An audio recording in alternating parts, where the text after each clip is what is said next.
Israel was attacked by the radical group Hamas a few weeks ago. Despite the Israel issue is different from the historical background of China and Taiwan, but there are still many lessons to be learned. Let's welcome the former United States Air Force officer and now is the visiting scholar in Taiwan, Mr. Larry. Thank you. So, sir, let's get straight to the point. Hamas chose the moment when Israelis genuinely believe it would not be provocative. So based on your experience, what Taiwan should learn from this painful situation? I think Taiwan needs to examine its assumptions about the threat of China.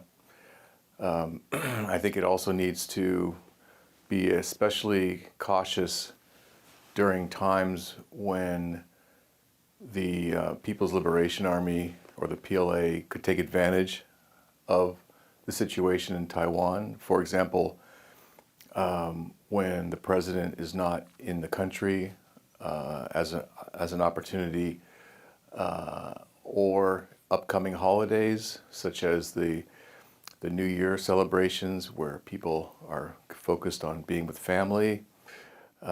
Even Israelis who are known for being good fighters and having good intelligence make mistakes.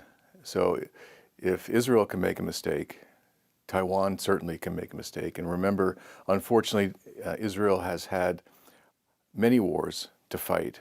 And so they have many weapons, many people trained. And Taiwan, fortunately, hasn't had many wars to fight, but compared to Israel, Taiwan could be actually more vulnerable because of its not having fought many wars. There could be elements in Taiwan that are prepared to do acts of sabotage or acts of assassinations or disruption prior to an election. Or if the election doesn't go the way Communist China wants it to go, they could also do something after the election. I think, though, that Taiwan still should be prepared for any kind of contingency.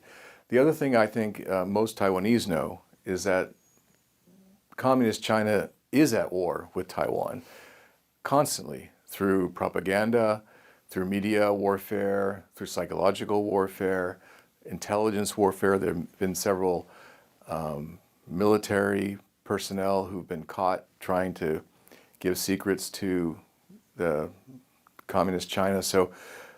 I hope that in the case of an actual attack by the PLA, that the Taiwanese people will disregard their political differences just like Israelis did, and work together to help each other and to fight the common enemy. Yeah, so according to reports, some Hamas fighters use the gliders, the very traditional way or like very easy way to bypass some high-tech air defense system. And Taiwan has some shore-based missile as well. But once the wars come out, how to prevent this kind of situation if the PLA decide to do it? Well, this is the part where I would say that Hamas received assistance in its attack. What Hamas did, they never did before. And the sophistication of their deception of fooling the Israelis, which you mentioned in the beginning are very good at intelligence, shows that they had outside assistance. Everyone agrees that Iran helps Hamas, Iran helps Hezbollah. What Hamas did is they systematically took out the eyes and ears of the sensors along the border between Israel and the Gaza Strip. If you look at the weapons that Hamas uses, although some of them are designed in Gaza Strip, there are lots of weapons that are Russian designed or Chinese designed.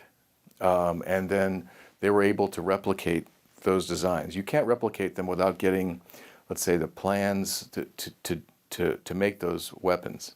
When you have chaos, it's the best time to, let's say, provide assistance, financial assistance. Any kind of assistance, including military advice. What advice would you give to the ROC military and the Taiwanese people as well? So if you look at what happened in Israel, when the attack happened, any Israeli who was not in Israel flew back to Israel, because everybody in Israel up to the age of, let's say, 45, pretty much, is a reservist.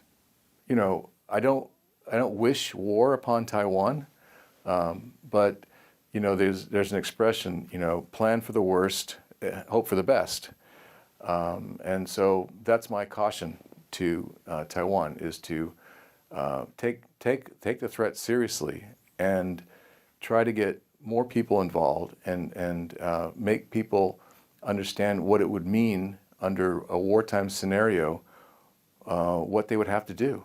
And also the government has a responsibility of planning for power, for water, for medicine, for food, all these different essentials that are needed for a society to run. If there's not enough power, that's not good. Yeah. Thank you for sharing today. It's good to having you here. Thank you. Thank you very much for having me.